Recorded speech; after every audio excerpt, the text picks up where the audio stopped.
ఈరోజు రాష్ట్ర ప్రభుత్వం ప్రత్యేక పారిశుద్ధ్య దినంగా ప్రకటించి ప్రతి మూడో శనివారం రోజు మనం చేస్తున్న వివిధ కార్యక్రమాలలో భాగంగా ఈరోజు పట్టణాన్నంతా పరిశుభ్రంగా ఉంచడానికి ఒక ప్రత్యేకమైన కార్యక్రమాన్ని మున్సిపల్ కమిషనర్ గారు అట్లాగే సిబ్బంది అందరూ కలిసి నిర్ణయించడం జరిగింది.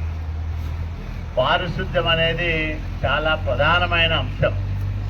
మనము శారీరకంగా ఎంత శుభ్రంగా ఉంటామో మన చుట్టూ ఉండే వాతావరణం, మన ఇల్లు,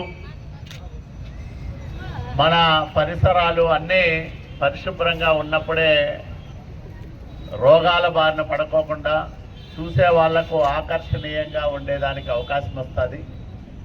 రాయదుర్గం పట్టణంలో గడిచిన 2 సంవత్సరాల కాలంలో దాదాపు 57 లక్షల రూపాయలు ఖర్చు పెట్టి పారిశుద్ధ్యం మెరుగుపరిచేదానికి వివిధ కార్యక్రమాలు చేశాం.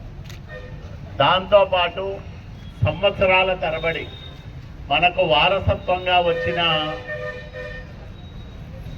చెత్తను శుభ్రపరుస్తూ ఉన్నాం. అంటే 1,00,000 మెట్రిక్ టన్నుల చెత్త ఒక్క రాయదుర్గం పట్టణంలోనే సమకూరిందంటే మనం ఆలోచన చేసుకోవచ్చు. దీనివల్ల ఈ మధ్య కొన్ని ఇబ్బందులు కూడా వచ్చినాయి. అక్కడ కావాలని కొంతమంది నిప్పు పెట్టడము, అగ్గి రాజేయడము, అదంతా కూడా చుట్టుపక్కల వాళ్ళకి ఇబ్బంది కలిగించడము, ఇవన్నీ చూసాం మనం.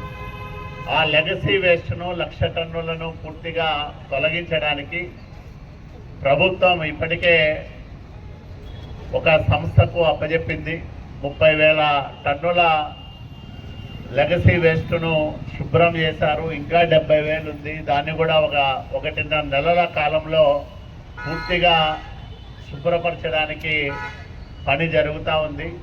ఇట్లా మన పట్టణాన్ని ఒక పరిశుభ్రమైన రాయదుర్గంగా, స్వచ్ఛతకు ప్రతిరూపంగా తీర్చిదిద్దుకోవడానికి ప్రతి మనిషి ఒక పారిశుద్ధ్య కార్మికుడిగా పనిచేసినప్పుడే ఇది సాధ్యమవుతుంది. మన ఇంటికి మనం పారిశుద్ధ్య కార్మికుడు కావాలి, మన వీధికి మనం పారిశుద్ధ్య కార్మికుడు కావాలి, మన రాయదుర్గానికి మనం ప్రతి ఒక్కరూ పారిశుద్ధ్య కార్మికుడుగా మారాలి.